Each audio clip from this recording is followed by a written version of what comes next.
Hi, everybody. I'm here with Ron Placone and the Miserable Liberal. Hi, Steph. Hello, Jimmy. It's a nice T-shirt. Show the people. What? You need this? Yes. And you got a mug, do you? Oh, where's my mug? It's gone. Oh, where's the mug?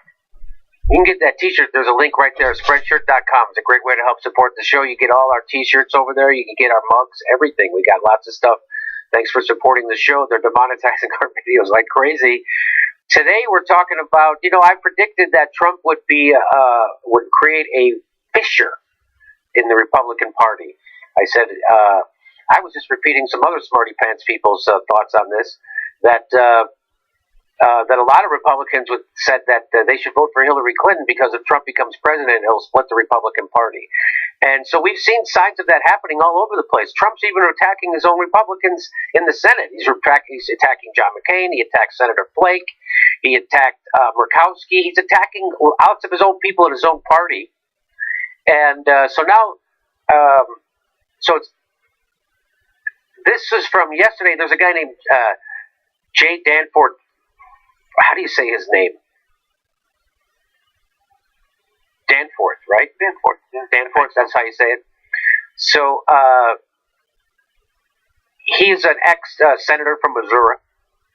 And I'll never forget, I was in St. Louis working one time, and he was on the TV, this guy, senator, and he had done this big thing about St. Louis, and they'd done this big survey about what people think about St. Louis and what people like about it. And they asked him, what was the number one thing that people said they liked most about St. Louis? And Danforth said, they just like it. And I couldn't get the video. That was 10 years ago. But anyway, so here he is, and he's got something to say. He wrote this op-ed in the Washington Post, and he went on with Lawrence O'Donnell yesterday, and this is what he said in the Washington Post. Wrote, to my fellow Republicans, we cannot allow Donald Trump to redefine the Republican Party. That is what he is doing as long as we give the impression by our silence that his words are our words and his actions are our actions. We cannot allow that impression to go unchallenged. Our party has been corrupted by this hateful man, and it is now in peril. Boy, that's some pretty strong words. Yeah, and the Republicans have never had a reputation for being hateful before. They've always been known as very compassionate, loving party. So those are some pretty strong words. And so Lawrence O'Donnell asked him a pretty good question about it. Here we go. We're warning to Republicans about silence. Are you talking about the elected Republicans in Washington who have been largely silent in the face of President Trump? I think it's harder for the people who are in elective politics than it is for those of us who are out. I do understand it's difficult for people who are running for office or think they will be running for office, but I'm really talking about all Republicans. I think it's very important for us to make it clear that we are not like Donald Trump. He's very but it's very important for us to make sure clear that we're not like Donald Trump. But the people who are actually in office, it's very difficult for them. I mean, Republicans only speak out if we have nothing to lose. You know that, right? I mean, come on. I mean, I'm asking the Republicans who don't have anything to lose to speak out. That's I think that's the definition of courage, right? Profile and courage. When there was nothing on the line, this guy stood up and did what was right. So that's basically what he's saying. Let's listen to some more of this bullshit. Different. He's a very divisive person, and the history of the Republican Party has been the party of the Union, the party of trying to keep America glued together. So it's a message for all Republicans and beyond that, really for all of us, that trying to keep the country glued together is a principal duty of all of us. You remember how the Republicans have always been the party keeping the country together. You remember 40 years of the Southern strategy, which is what led us to Trump? You know how they did that, about how they all ignored racism. You know, Colin Powell said just a few years ago, his party's full of racists, and he's still in it. You know, that kind of stuff. Yeah. That's how you bring people together, through the Southern strategy. That's how you break by dog whistle politics. That's what we normally do. You know, when Ronald Reagan, how he brought people together by calling them welfare queens and telling pretend stories about poor people using their welfare to buy booze and driving Cadillacs. That's what Ronald Reagan did. Remember how he brought the country together when he did that? Remember when the Bush administration wagged their finger and called you not patriotic if you opposed the Iraq War? Remember that? In fairness, the Bush administration eventually did bring everybody together because everybody realized how awful of an idea that was eventually. Yeah, eventually. Yes, and also, you know, how he talked about how the Republicans have been keeping America glued together, right? I think that glue was made in China. Ha! Nice. So, he says it's important, but to let people know that's not who the Republicans are. But not the elected officials, because, you know, hey, come on, what the F? Come on, not the elected officials. We should denounce a Nazi sympathizer, but a bunch of our base loves him, so so here is Republicans. 78% of Republicans support Trump. 7% of Democrats. What is that? And 30% of 30% of independents. This is from Gallup. Those 7% of Democrats must be the ones that are resisting reading any news whatsoever. Yeah, they must be. That's what they're resisting. So this guy coming on the stand for it saying that, oh, we got to let people know that we're not Trump. He's not us. Yes, he is. So Lawrence O'Donnell shows him this statistic and he asks him about it. Senator, you've got a difficult case in persuading the 78% of Republicans who apparently in the polls are with Donald Trump. Well, I think there could be any number of reasons for being with him. I mean, it could be that they don't like the policies of the Democrats, or they want some. I think a lot of people want somebody that they perceive as being a strong person, and that's part of the appeal of Trump. But I do believe that if you let me just say this. 8 out of 10 people in your party support the guy you're saying Republicans should stand up against right now. 8 out of 10 people in your own party. This is your party. That's what 40 years of the Southern strategy does. That's what 40 years of race baiting does. That's what it does. So this is who you are. But he keeps trying to pretend this isn't who we are, even though you guys elected him. And every Republican in power stood behind the guy. And they still do. But it isn't who we are. At some point you have to say, I guess this is who we are. But he won't say it here. To ask most Republicans and most Americans, do you think that divisiveness is a good thing? Do you think it's a good thing to set one group against another? Most people would say, no, that's not a good thing, and we have to keep the country together. So did you see his answer to that 80% of the people support Trump in the Republican Party? His answer is, well, they probably support him for a lot of different reasons, but I think if you ask people, do you think it's a good idea to have divisive politics and pit one group? Most people would say no. What? What the F? That's your pushback to Donald Trump? I know most people support him, but if you ask people if they're for divisive politics or pitting one group against it, first of all, Democrats and Republicans are groups pitted against each other. So, by definition, that's what our politics is. Groups pitted against each other. So immediately after being given one little fact that 80% of the people or 78% of the people in the Republican Party support him, he immediately crumbles. He immediately starts talking about nothing. He's like a politician. He says words, but they don't mean anything. Anything else? There's a little bit more to this. Okay, well, the idea is really ultimately when he says, Donald Trump has corrupted our party. Donald Trump has put the ugly face on their politics, on their positions. Right.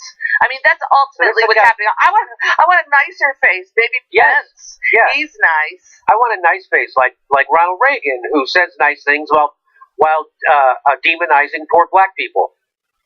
That's what I want. Have his words be our words, because then we're going to have a harder time with our shitty actions. That's really the message here. So there it is. There's the people supporting him. So your big idea is bullshit, trying to pretend this isn't who you are. And now, what about the elected people? He goes back to that. So now, what you call it, Lawrence O'Donnell is going to go back to that question of. He says now, after you wrote this op-ed, none of your colleagues in the Senate or in the House, they call you? No, nobody called them, and so here we go. People in elective office, I haven't heard anything. But he hasn't heard anything from people in elected office after he wrote that op-ed. Wouldn't that be disappointing, Senator, if what your hope is to reclaim the Republican Party and be saying we have to make it clear that Donald Trump is not us? Wouldn't you like to have heard from some of your former colleagues in the Senate about that op-ed piece and said, at least privately say to you, you're right about this, we've got to figure out how to get this back? Well, as far as people now active in politics, I think it's difficult for them. I mean, it's very difficult to say we're not Trump because, we like winning. I mean, he's basically admitted that you can only have integrity if you're not up for re-election. Right? Listen. Well, as far as people now active in politics, I think it's difficult for them. I mean, most people in politics want to win the next election. And the rest of those people are called Democrats. Yes. Okay. Say that, a substantial part of your base consists of people who are very strongly for Trump. It's very difficult, I think, for people who are now active in elective politics. But for people who... So basically, he's saying you can't have integrity if you're running for re-election. If you're up for election, I get it. If you're a Republican, you're up for election, you can't have integrity. And it's important for us to speak out, but it's difficult because we don't want to. Right? It's 2017, and for Republicans, distancing oneself from a Nazi sympathizer turns out that's a bad move politically.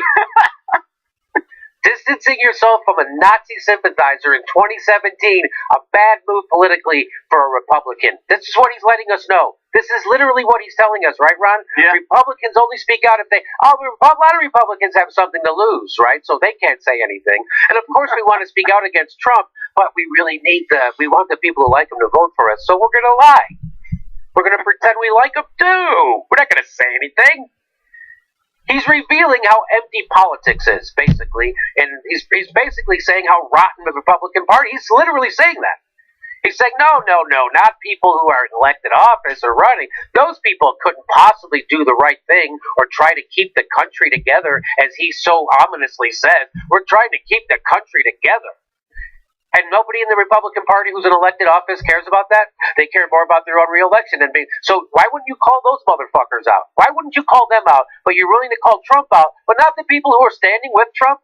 That's who you should be calling out. If you had guts, which he doesn't, which is why he's doing it like this. And believe me, if he was in elected office, he wouldn't be speaking out. He's only doing this because he doesn't have anything to lose. And he already told you that's the only time Republicans speak out. I just like how they very diplomatically had such a disheartening conversation. Yes. Because this whole segment just could have been like, Trump's a really, really terrible human being, and we really need to distance ourselves from him from a moral standpoint. I'm the only one who can say that, so I have nothing to lose. And then Lawrence O'Donnell could have been like, it seems like none of your colleagues give a shit what you think. Doesn't that suck? Yeah, that really sucks. Yeah. End of segment. That's it. That was all. What is the Republican Party going to do about it? Nothing. You can only have integrity if you're not up for re-election. I think he has a little bit more to say. Some distance from it, people like me who don't intend to run again. Is our voice as persuasive as those in elective politics today? No, it isn't. But I think that's the most likely source for Republicans to speak out, and it's very important for us to speak out. I posted this article. I only got 3 likes on Facebook. I'm kind of depressed. I'm just sad. It's such a sad. The whole thing is sad because he's trying to act like Joe Integrity, and he's coming out basically telling us that that none of the Republicans who are elected have any. Yeah, my party's basically morally bankrupt. Why? Well, we're not willing to do the right thing because we want to hold on to power. That's called craven. That's what that is. That's called a craven institution, a craven person, or just a politician. So it's good to remind. So Trump reminds us, and he's exposing people for what they really are: empty, craven politicians. Don't forget that politics attracts usually the most mediocre of people. We've shown you on this channel that even Barack Obama, who everyone considers to be a genius, was a buffoon and a stooge for corporate America. Didn't do anything he was supposed to do to make things better, which is why we frickin' got Trump.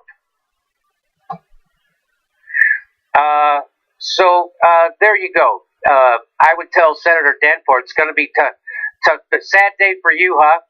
None of the people called you after that thing. We got to stand up.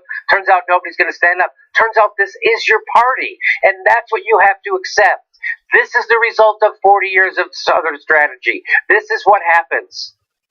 This is what happens when you suppress the vote of minorities across the country and you do it right out in the open. This is the result. So, and this is who your party is. Now, if you don't like it, go start another party. So that's what I wish people like him would do. Go have real guts. Go have real balls. Start another party. I'm sick of the goddamn Democrats. I'm up for draft Bernie. I'm up for a third party. I voted for Jill Stein. I voted for a Green New Deal. I'm not voting for corporatist warmongers anymore. But apparently he will, but only if they're polite in public. Okay. That's just stunning. To me, that's stunning. Of course, nobody elected office is going to say anything. And he says it with a straight face, too. He says it with a straight face.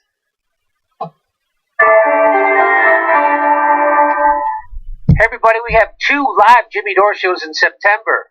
September 25th, we're in San Diego, and September 18th in Burbank, California. Get your tickets right there. There's a link right there.